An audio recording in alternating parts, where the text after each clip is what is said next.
ఎవరి కొరకు ఎందుకొరకు సాగించు పోరాటము ఇల్లు విడిచి పల్లె విడిచి ఎన్నాళ్ళు ఈ నరకము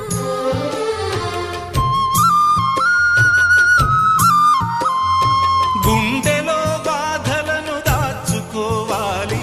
నా పోరు బాటలో నీ తోడు కావాలి పల్లెనే ఇల్లుగా నువ్వు చూసుకోవాలి పంచాది నిర్మలకు చెల్లెవనిపించాలి